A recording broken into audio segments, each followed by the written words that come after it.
Hello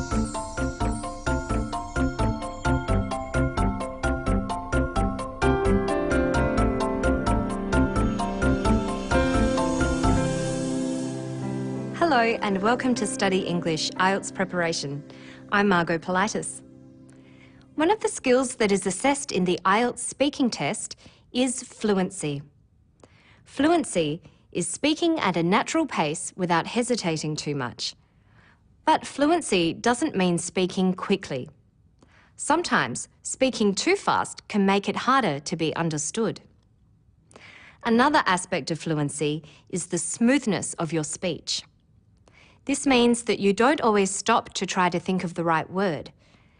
Listen as the golfer in the next clip talks about her career. Golf is a very interesting game. It can be very frustrating and annoying, and but then it can be it can be really fun and challenging, which makes it fun, I guess. When I'm not competing, I try to practice every day for at least 6 hours, and if I play 18 holes, I'll still try and practice for another 3 or 4 hours. That's better. Mm-hmm. You may have noticed that she used expressions such as like, you know, and I guess. These are called fillers. It's natural to use fillers, but be careful not to overuse them. Listen to her again. On top of that, I guess I have like workouts and gym workouts, and I try to do that 3 to 4 times a week. So they're pretty long hours. Not many people today. Mm-hmm. In January this year, I went to the Ladies European Tour qualifying school, and I managed to secure a conditional card for the season. So I decided to turn pro. This meant that, I'd give up my amateur status and I'd be playing for money, I guess, is the main difference. Fillers are used to tell your listener that you haven't finished, but you are thinking of what to say next. They don't carry meaning like words do. Now let's listen to a speaking test candidate using fillers. Okay. Well, one of the buildings I really like in Sydney is the Queen Victoria building.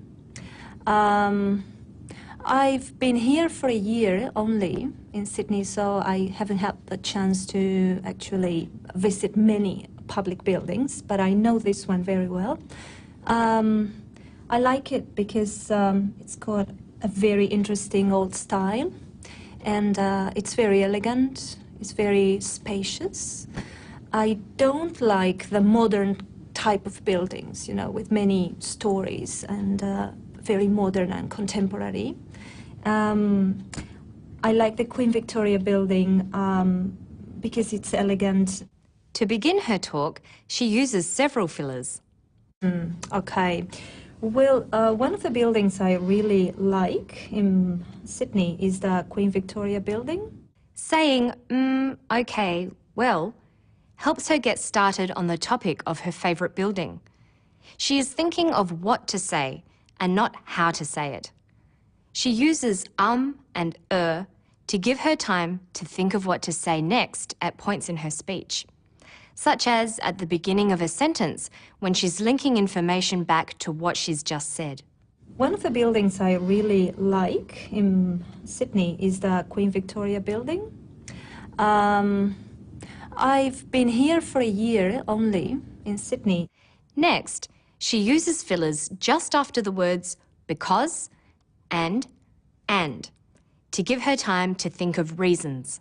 I like it because it's got a very interesting old style, and it's very elegant, it's very spacious. She also uses the filler, but this time to show that she is sharing knowledge. In this case, that modern buildings have many stories. I don't like the modern type of buildings, with many stories and very modern and contemporary. Let's listen to another clip where she uses in the same way while answering a question about eating habits in the future. Well, I think they will, because, the rhythm of life, the pace of life is becoming more and more stressful and faster. So I think there is less time to eat, and we have to eat in smaller amounts, but with the same quantity of vitamins and nutrients. She uses expressions with similar meanings, the rhythm of life, the pace of life, to help her talk flow. Using synonyms, opposites, and related vocabulary gives continuity to her talk. It makes it possible to continue talking without repeating the same words. Listen again. Well, I think they will, because, the rhythm of life, the pace of life is becoming, more and more stressful and faster. So I think there is less time to eat, and we have to eat in smaller amounts, but with the same quantity of vitamins and nutrients. Being able to talk on a variety of subjects confidently will make it easier to maintain fluency. Listen to this man, who was a concert master in a symphony orchestra, talking about his violin. This violin, it was made around they figure around 1810 in Cremona in Italy, and Cremona, of course, is where all the it's the best lineage of makers are from Cremona. Stradivarius, of course, which is the most well-known violin maker, originated from Cremona, and so this kind of is a descendant of the Cremonese line of making. And I've been lucky enough to own this violin. My parents bought it for me when I was 14, I think. So very, very lucky to have a very nice almost 200-year-old Italian instrument. He was thinking of better ways to say what he meant and was able to easily change what he was saying mid-sentence. Listen again. This violin, it was made around they figure around 1810 in Cremona in Italy, and Cremona, of course, is where all the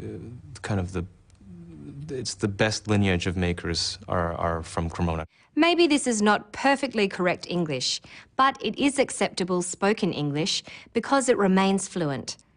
Hesitating to correct your grammar disrupts your fluency. Only by practicing can you improve your fluency. A teacher or native speaker will help you with your accuracy.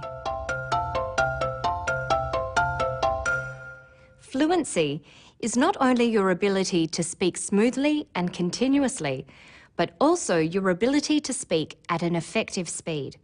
Speaking too slowly or too quickly is unnatural. Aim to speak at a relaxed and natural pace. Let's listen to this student talking about public transport in Sydney. Listen to the speed of her speech. Does she speak too quickly, too slowly, or just right? It should be less expensive. I must say Sydney's transport is really expensive. Should be less expensive, but one of the problems is the frequency of transport. Sometimes you have to wait like 20 minutes for the bus to come. Her speech rate is just right. She is neither too quick nor too slow. The pace is reasonable and appropriate, and she sounds natural. You should practice modelling the pace of your speech on that of a native speaker. Listening carefully to a large range of English speakers is one of the most effective ways to help you achieve fluency yourself. Once you are used to the natural pace of English, you should record your speech and check whether you're speaking at that pace. Fluency is most important in part 2 of the speaking test, the long turn. It's when you have to speak for 1 to 2 minutes on your own. That's all for today. For more about fluency, go to our website. Good luck with your studies. Bye for now.